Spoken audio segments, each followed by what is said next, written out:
What is up, Mav fans? Hope your vibes are immaculate today. Welcome on into another episode of Mavs Rundown. That's at Mavs_Rundown on Twitter, updating you on everything Dallas Mavericks and other NBA news. Appreciate you for listening. I'm your host, AG. And on today's pod, man, the All-Star starters just got announced. So I'm going to go ahead and give y'all those. And today's main subject are trade targets. And, the trade targets now that, Tim Hardaway is hurt. So we're going to focus on those, and we're going to focus on the targets I prefer right now. And then we're going to go ahead and go into the ones that are just being mentioned. So we're just going to break down all those. So, okay, first on the list, the All-Star starters, man, just got announced just not too long ago. And, of course, LeBron and Kevin Durant were leading vote getters, so those will be the captains for each side. And in the West, it was LeBron James, Nikola Jokic, of course we know that, and then Steph Curry, John Morant at the guard, and then that last spot went to Andrew Wiggins. Surprise, surprise. Man, if you had money on that, you are over a millionaire, because that's crazy, because I'm sure all Mavs fans are very disappointed and probably hot right now at this, and understandably so, because there are so many names. Of course, Luka comes up, that should be in there, but with how the format is, it's until they fix it, because they talk about positionless basketball. We talk about it all the time, and these days everything's positionless basketball, this, that. But then all of a sudden, when we get to the All-Star votes, and it's, everything's categorized into center, 2 forwards, 2 guards. Like, it doesn't make any sense. So, till that's changed, man, we're going to keep getting these disappointments, every year. So, that was that for that. And then the Eastern Conference, of course, Kevin Durant, Giannis, Joel Embiid, DeMar DeRozan, Trae Young, all having great years. Trae Young maybe on the lower end, but just because he's putting up numbers there, he's still going to be a starter. So, those are those. Luka was, of course, one of the snubs for the West, for the Mavs. I think everybody else pretty much deserved. They're having a good year. Andrew Wiggins, I don't know, man. I think, if you're going to have, choose 2 in the same team, I don't know.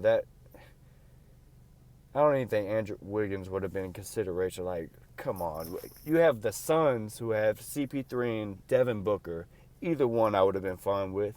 And then you have, which they can't get picked because of what I just mentioned about them 2 being guards, and Wiggins is slotted into a forward spot, so therefore they can't be chosen. So that was dumb.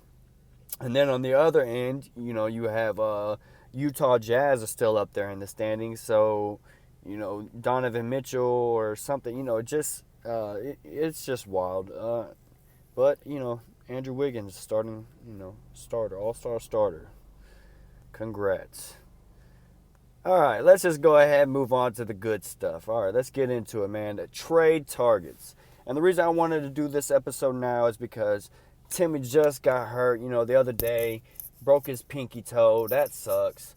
So I want to go ahead and break down some of these, or go ahead and just give my targets that I think we should really be focusing on. Because with Timmy down, man, even though he's been struggling this year, that's still offense off our bench that we're going to be missing. Like, yeah, he's only averaging, I think, like 10 or something this year. Disappointed. And he was averaging like 15, but, we always had those games where he could just go off. Like, every so often he had that, really high, basically a 30-point game, really high 20 game where he hits a bunch of threes. And that type of offense is, is really going to be missed by us. And last night they showed they were moving those minutes. They replaced his minutes, since he's gone, and they gave them to Frank Ntilikina and Josh Green, which, they could be up and down. Maybe you're going to get his 15 points from them two split up into those minutes. You can, Josh Green's shown he can be, he can score a variety of ways. Frank, if he gets high, he can knock down some and score. But, is it really enough? And that's why I think this year, for this trade deadline, I think it is urgent we make some type of move. Now, I don't know what move. I know we want to go after the big guys and stuff, but even if we just need to make some type of move right now at the deadline. And I think that's more towards showing Luka, like, hey, man, we're not just, we're trying, basically. Like, hey, man, we're trying to do something. And maybe, like, try to set them up for this summer, so this summer we can make a big move and, we can get into that with these expiring contracts. But, I just feel like right now is that opportune time to make, a type of move now that can help you move a step towards that contention, for a title. And that's what we need right now. And go ahead and, we'll start this off. And, on the other hand, we also need to make a move because, this is Jalen and Dorian Finney-Smith. They're, expiring contracts at the end of this year. So we got to figure out, like, there was also I saw a report. It was by Jake Fisher that came out and saying that Dallas is confident they can keep Jalen Brunson and Dorian Finney-Smith despite other teams believing they will need to move at least one of them before the deadline. And whether that's true or not, man, if we can keep both, man, that means if we keep both of those guys, Jalen Brunson and Dorian Finney-Smith, that means Tim and Dwight Powell have to go contract-wise. Like, that money, all that money, like, some people have to go, and whether that's what we're getting into, we're gonna make these moves now, or they're gonna wait till the summer, which I think you need to go ahead and this is Nico's first year, but hey, man, this is what you chose. You need to go ahead and get in and get us another player that could really help us. And so let's go ahead and get into these trade targets. All right, and first on the trade target, Jerami Grant. Of course, everyone's been talking about it. I think this would be a great pickup. And right now, the last rumor that came out was that they were okay with a package around Dorian Finney-Smith and Dwight Powell. Now, if you're asking me, I'm taking that. I am taking that right now. Yesterday, I'm taking that. Because Jerami Grant is a significant upgrade. Because we're getting rid of Dwight Powell. We already know, nobody really on the Mavs wants Dwight, but he's a great guy. But the reason his contract just doesn't work with our team, his money is hindering us from really moving towards, that, contention level.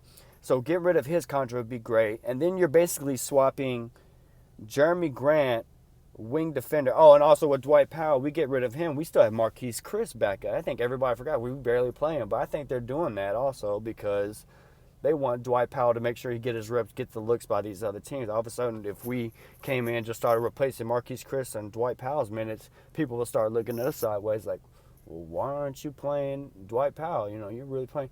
So I think that's kind of where the Mavs are doing with Dwight Powell right now. But so if we move on from him and we don't get any type of power forward back or center back in return, I think it's okay because we'll still have Marquise Chris, so that's good. And then on the other hand, if it's the other person is Dorian Finney-Smith, damn, love the guy, the hard work, that hard nosed blue collar worker we all love. But if you're talking an upgrade from Jerami Grant, get Dodo, our glue guy. Is doing, he does a little bit of everything. If we can get him upgraded to like another level, which is Jerami Grant, who's a 20 points per game scorer, and just someone. My bad. I'm looking up Jerami Grant stats right now, even though I have them right here. But Jerami Grant is a 20-point per game scorer. We showed it last season. He was the number one option for the Pistons. And he just went off, 22 points on very efficient, shooting and everything. And then he's come back this year. And now they have Cade Cunningham, who is now their focal point, and they're building around, which is the whole point. They're shopping Jerami Grant. He's still putting up 25 and, 2.6 assists. Like, that's great. Still very productive. He's still that great defender. Like, I remember seeing him for the Nuggets, and I really wished he was a Maverick. I still think that would be a great upgrade. And some people are concerned with the whole, he said the primary the primary option on offense, and people are, oh, he ain't gonna get that here because we have Luka and Porzingis. Dude, come on, what are y'all thinking? Like, he would literally be our second option. Second. I know we want to get Porzingis, and some nights he would be second, third. But I think he knows if it was here, if he knew the option was coming here to Dallas, he knows Luka is the man. So he already knows he's going to take a backseat. But still being taken back to Luka, he's still one of the primary options. So that is what he wants. He knows he can't go to another team beat a number one guy. Like he said he still wants to be a primary option. Like he still wants to be one of the featured guys. He would still be one of the featured guys here in Dallas. It would be Luka, Jeremy Grant, Porzingis, which I think would be a great three-player combo to have, because you got Luka in the point guard spot, then you got Jeremy Grant at the wing, really at the forward, that wing spot, and then you got Porzingis down low that can do, and all these guys can basically do everything. And that's something I think they should go after, especially if they could somehow feel out, see if Jeremy Grant would like to be in here. I think that's something we would go for, and that's something I would put Dorian Finney-Smith, Dwight Powell, and probably some picks into it, whether it be first, or hopefully we can just get away with some seconds or something like that. Or if we have to add in like a Josh Green or something like that, or Moses Brown, just something to, maybe so we don't have to give away our first round picks. I don't want to give away our first round, but if we, sometimes you got to do what you got to do. And at the end of the day, what have we always been talking about? Getting talent. We need to get more talent. And this right here, going for a Jeremy Grant, would upgrade us in talent. For sure. By far. And hopefully, maybe they still want Tim. I think he can still be traded if the other team still wants him. So, if they had interest over the summer, maybe they still do. They could work at Tim to get rid of, get off his contract and take on Jeremy Grant's and, go from there. But, and be able to keep Dorian Finney-Smith, or, I don't know. That's why I'm not going to get into the specifics right now, maybe not on this pod, because right now there's so many different options. And really, at the end of the day, there is so many different options. That's why they did hire that guy from the Nets that's really good with the numbers, that crunch the numbers for them to be able to get all their three superstars. And now we have him. So hopefully that is what they're planning. I feel like that's what they're trying to execute, is some type of plan where we're going to get, that talent that we kind of been looking for. I really, that's maybe me being optimistic, but I really think they're trying to make moves right now that really help swing, favor in our way, because J. Kidd has done his part and shown that he's brought that defensive mentality. Our offense, it's just our shooting is bad, but that might come. That should hopefully might come around. Hopefully, who knows, but based on everything else, it should come around. But the defense is the biggest thing that stands out. So he's doing his part. So now it's Nico's turn to, show his workload and go out and get us some talent. So I think Jeremy Grant would be a great fit, and that would be my number one target. I hope, just like everybody else, we get him. And of course, we've been mentioned as a dark horse, so who knows? All right, next on the list, man. A guy I really think we should go after, and that is Caris LeVert. Caris LeVert of the Indiana Pacers. And of course, everybody knows the Pacers, they're kind of bombshelling their team. They're kind of just ready to start trading away people, and they want to keep one of the centers, which is basically probably going to be Sabonis, and then their main pieces they want to keep is Brogdon and probably Duarte.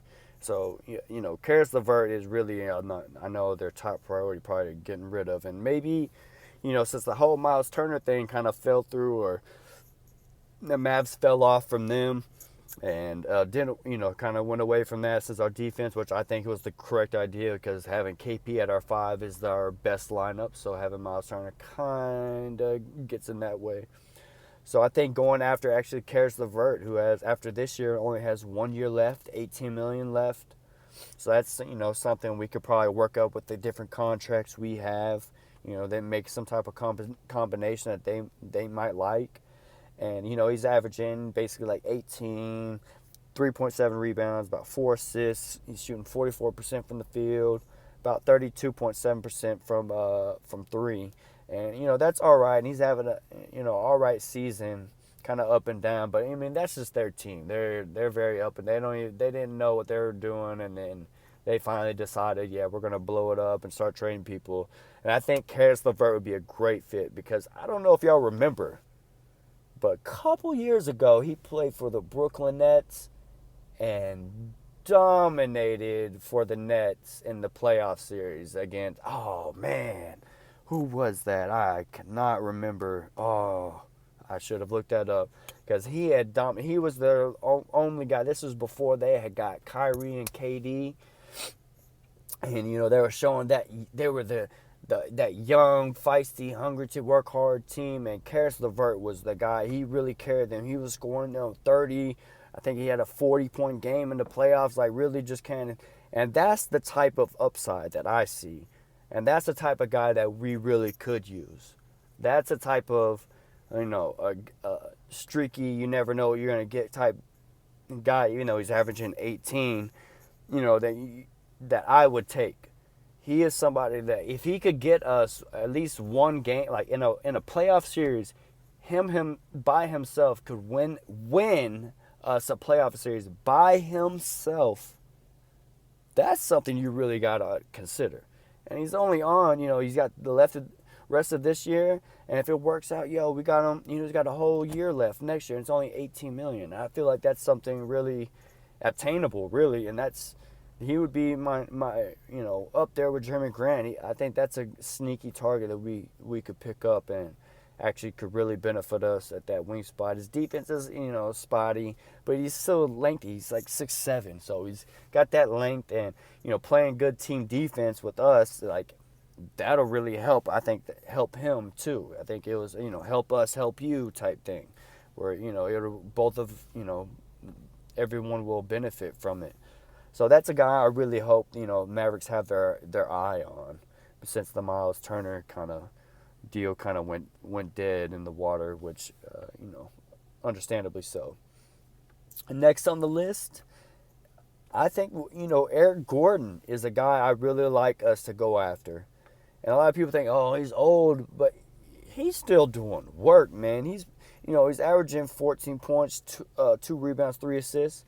But get this, he's shooting 50% from the field, 44% from three. Eric Gordon, he's averaging 14, but it's only because he's letting all these youngins on the Rockets taking their shots too. But he's still putting up 14% super efficiently, especially from three, man. 44%, that's amazing.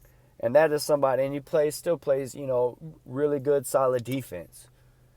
And I think he would be a great pickup for us because he also knows how to play with a ball handler who, does ISO stuff and finds open people like James Harden, just like Luka. So I think, knowing that Aaron Gordon has played with a guy somewhat similar to Luka, that really benefits in kind of meshing their games together and, feeding off each other. Eric Gordon's just a great, all-around player. He's getting up there in age, but, I think that's somebody they should really look after. And I heard that the Rockets, they want a first-round pick for him. So hopefully the Mavericks can sway Josh Green, Moses Brown in there, and then, throwing some seconds instead of having to give up a first-round pick for him, and then, throwing some players to match the money. He's got 1 year left, only guaranteed $19 million left next year. And then the year after that, he has some money, but it's not guaranteed. So, we wouldn't have to worry about that. Only you have to worry about this year and next year. So, really, the age factor, if he's still doing good this year, should still be somewhat good next year. So, I think that is someone also, in the top. Really, this is my top three that I hope we kind of go after. These are the guys they're eyeing for that playmaking spot that could really help. And also, all three of these guys would still fit well if we still somehow got Goran Dragic to come in, which I didn't have him into our trade targets because I think they might hold out and then they'll buy him out. I hope we don't have to give up any assets or anything like that just to get him on this trade him, get him on the squad. If we have to, we have to. But I think he'll get bought out. And if he does get bought out and brought over here, all three of these guys, Jeremy Grant, Karis LeVert, Eric Gordon, they would all still fit well next to, if Goran Dragic was on the floor or, all that. So those three guys would be great.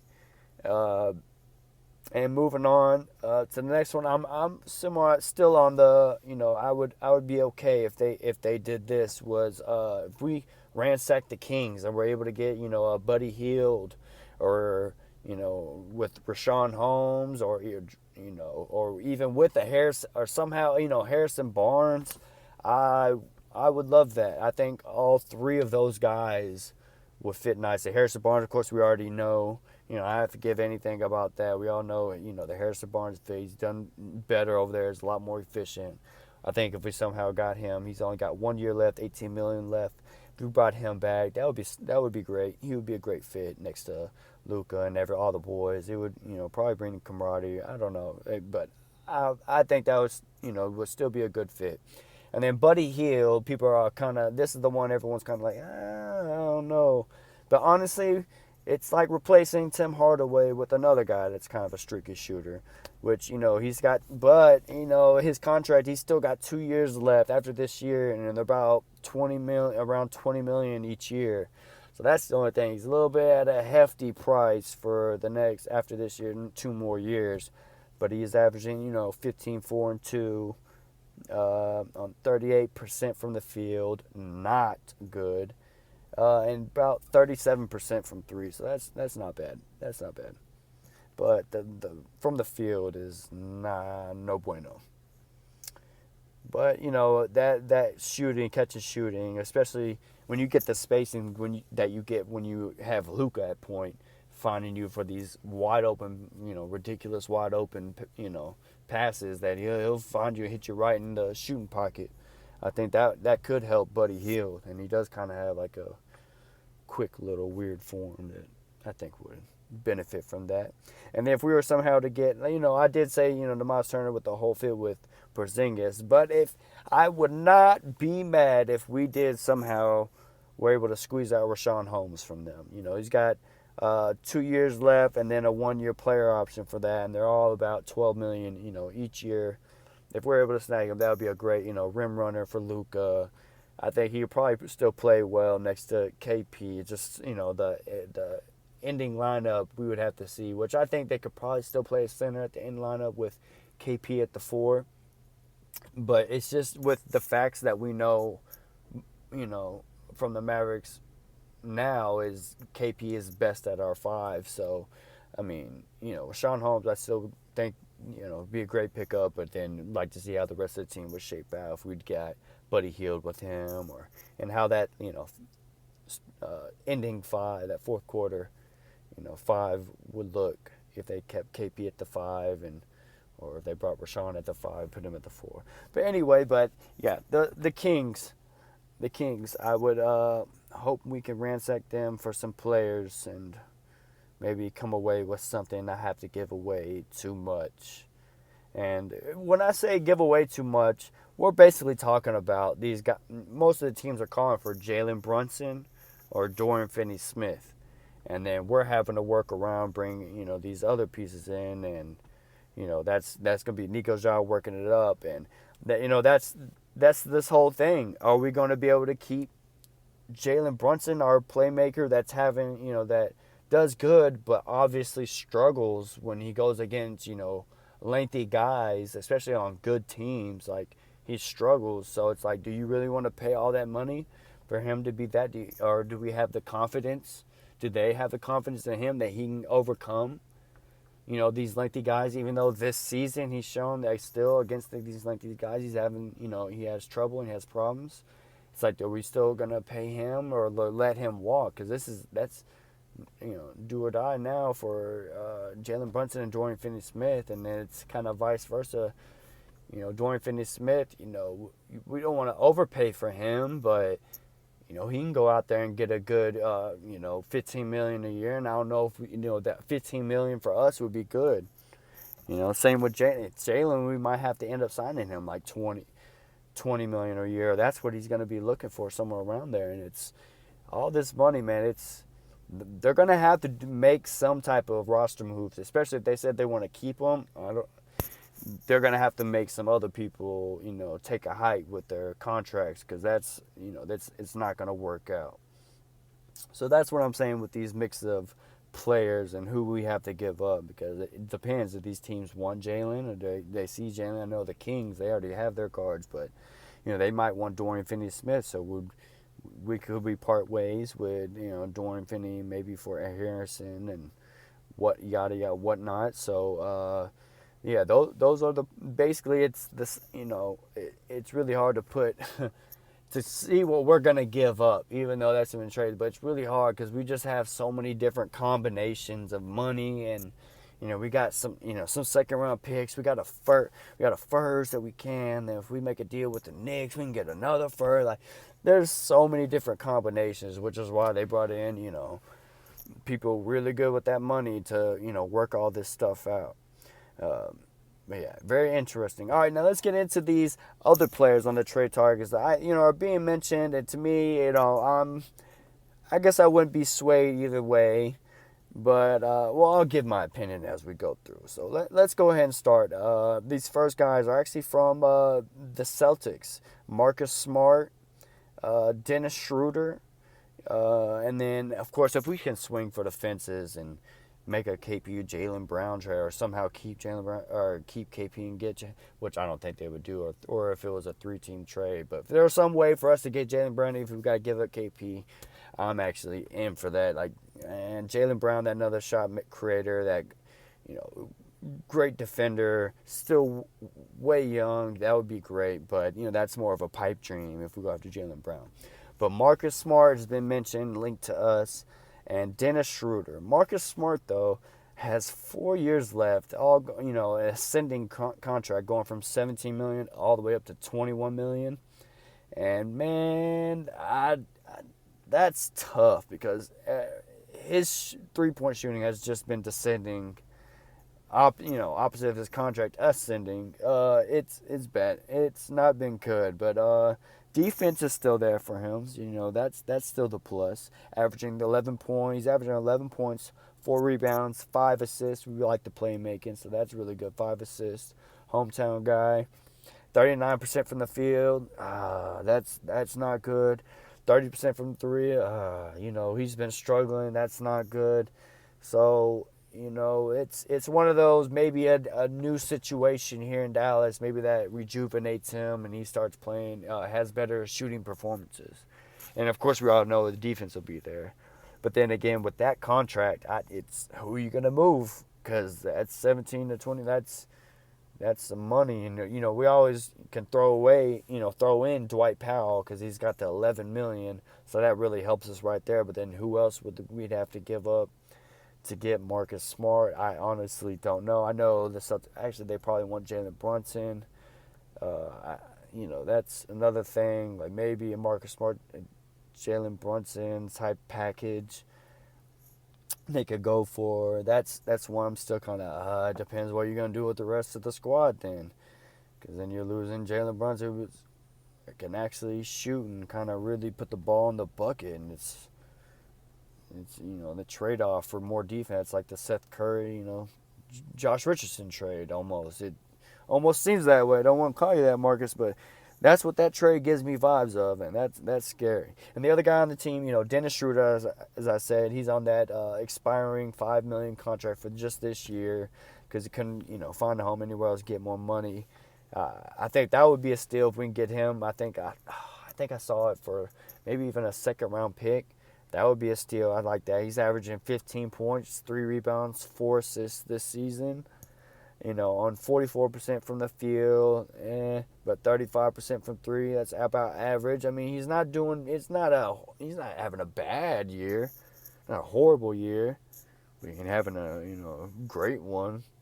It's kind of just like an average, year. But if you add a guy on a $5 million expiring contract for that's averaging 15 points and giving you 15 points and 4 assists, basically off the bench, because he would be coming off the bench for us. Like I think that would be a steal. That's something I actually would like. I would condone. I like that. So that's from the Celtics. Those are the Celtics that I see. All right, and now we're moving on. This next team has actually 2 players on it that are on the list, and the one has been linked a lot.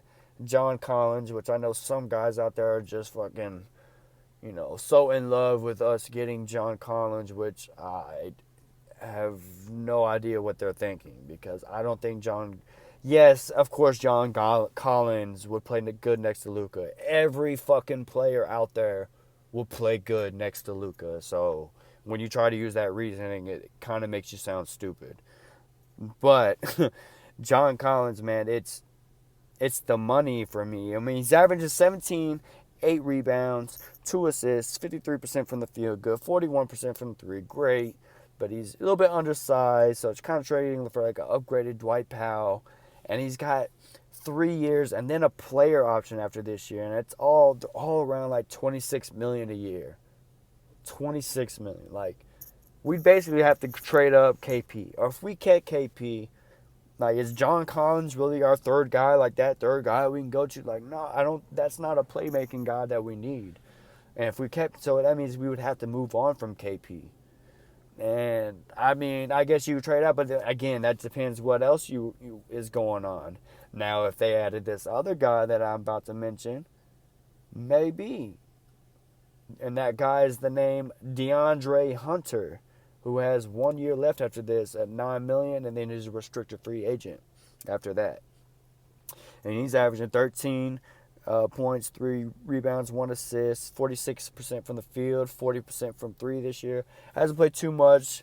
Got a little bit of the injury bug, but when healthy, he's a great wing defender, fucking lockdown guy, at best, and can hit open shots. He can shoot, hit a mid range 3. He's big enough, of course. Get to the rim. So, if there was some type of package, but again, like, I don't see Dallas moving on from Porzingis. I really don't. So that's why I think any trade with Porzingis is not going to happen. I think they're going to stay steady. They're going to stay home with Porzingis this season. Ride it out. Since he's healthy, we're going to see, all right, show us what you can do in the playoffs. Let's see. And then depending on what he does in the playoffs, then we see what we do with him in the offseason. And I think that's just the move there. We're that's the hand we're dealt with right now. Like, I don't think trading him right now would be the best option, unless we were able to get aforementioned Jaylen Brown. Like, I would definitely love KP for Jaylen Brown swap. I'm just a big Jaylen Brown. I think Jaylen Brown would be a great fit next to Luka. And even though I love KP, but the dependability of long term, like, just Jaylen Brown would fit anyway. But back to the Hawks, John Collins. I don't know what the fuck people are thinking with that, and it's all over there. But that would be dumb unless last year it was a package sent around to Maxi Kleber. Shit, if they want to give us John Collins for Max Kleber, I'm cool with that. Well, Max Kleber and the parts and pieces around that, that's cool. But all that money, John Collins, Luka, and KP money, like, we're gonna be broke. Like, we're not gonna be able to have any players to get anybody else, man. Like, there's not gonna be nobody else. So I'm baffled with people who are so set in their mind on John Collins, because yeah. All right, moving on. Actually, a report that I also seen by Jake Fisher is that Dallas is one of multiple teams that have shown interest in Cleveland's Cedi Osman. And for those who don't know, Cedi Osman, another white guy that we could probably get, which I would not be surprised, because that is the Mavs thing, I guess. And but he's not such a bad player. He's really not. He's a 2-year, left on his $7 million each. Not bad. He's averages 10 points a game, almost 11, 2 rebounds, 2 assists, 42% from the field, 35% for three. Just like an average guy, but a good, decent player to come off the bench, and not so bad for $7 million. I think that's just something I would pass on. That's someone I would pass. That would be a pass for me. Defense is kind of, anybody's defense looks good when you got Jared Allen and Evan Mobley behind you, but I would just pass. We'll just say hard pass on Cedi Osman from AG. All right, and this next guy, Terence Ross from the Orlando Magic. Everybody's known that he's probably going to be looking for another team, which I think that's why when you look at his numbers, they don't look so good as, recent years, which he's known to be like a streaky guy. He is essentially like a Tim Hardaway, where he can come off and score a whole in bunches for you, or sometimes he's kind of a little bit off. And that's Terence Ross. And he only, after this year, only has 1 year left, $11 million. And this year, he's averaging 11.5 points. Almost 3 rebounds, 2 assists on 40% from the field, and 30% from 3, which, that's average. Again, a lot of these guys have low averages. You never know, like, put them in a new scenery, it might go up, or, in Josh Richardson case, come here and go down. But that's just the luck of the draw, and that's, the thing that we're trying to do now that Tim's out. It's like he was that kind of streaky, but also did give us that scoring on nights when we needed it. So now we got to kind of replace that with somebody that can kind of, do those things. If not, go for a bigger upgrade and, go for somebody, go for a bigger target that could help us in this, a starter type, type quality player. And then this last team that I'm going to mention, the last 2 targets, come from the Washington Wizards. Anyone like to guess who they are? Of course, the pipe dream one, Bradley Beal, with them not doing so well. Bradley Beal has just only his player option next year at $36 million. So, of course, teams are monitoring that close, which I think that's Bradley Beal is he's one of those, he'll probably wait until the offseason to figure out if he'll have a change of scenery. I don't think he's one he wants to get dealt at the trade deadline and all that. But, he's, another, that would be a great player next to Luka, scorer, playmaker, all that type of stuff. Averaging 23, 5, and 6 this year, which down because he led the NBA in scoring last year, or almost did. And, 45% from the field, 30% from 3. The Wizards started off hot, and then they just kind of been blah since, kind of come down to earth. And the other guy on the team that's been also mentioned around is Spencer Dinwiddie, which we almost signed him this offseason. Which I remember at the beginning of the season was crazy because it was, we were regretting it because he was doing good with the Wizards when they were hot. And then now since, I think he's dealt with injuries as well, whatever, and not so well. He's averaging 13 points, 4 rebounds, 5 assists, shooting 38% from the field, and only 31% from 3. That's not good. But he's got 2 years left, $18 million basically each year on that contract. Could maybe change the scenery, him come in, really give what we were hoping were to get from him when we were going to sign him before. He come in and give us some of that playmaking, that shot creation that we needed. That's somebody else that, I could see us actually going after. And that's the one I wouldn't mind. I wouldn't be mad at that. I wouldn't be. Well, I think that's all my guys I got on here. That's all the trade targets at least we're going to do for now. I just wanted to get this one out the way because the Tim injury really, I think that really puts a stamp of urgency on for the Mavs, and they really need to make their decision and make some moves now, because we stay put and we're just waiting for Tim to come back and we stay put with this squad come playoff time. I just don't think it's going to be pretty. I don't want to see that, and I don't think any, the people in the Mav organization want to see that. So I think they will be. I think we will make a move, despite maybe the word saying that we might stay put because we want to keep Jalen and Dodo. Like I can't just believe that. I think they know they have to make a move, and if they don't make a move at this trade deadline, I will be upset. But then I know that this offseason change has to be coming, because having a new regime, if they keep doing the same shit, then I think we will all just go crazy if they keep the same squad again next year. So that would be bad. So, all in all, I really hope we go after one of these guys, Jeremy Grant, Karis LeVert, maybe even Eric Gordon if we don't have to give up a first. And, I think those three targets are the main ones these Mavs, the Mavericks should be looking after.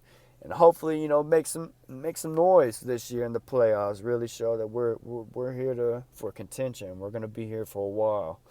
So, well, I think that's it for now, and that's it for tonight's pod. Want to get here and do this one in because we have a couple days off. We don't play again until Saturday when we play the Pacers and Rick Carlisle's return. So we all can't wait for that one. So. Thank you for listening, and remember, cool heads always prevail. And hey, I'll see you next time on the Mavs Rundown.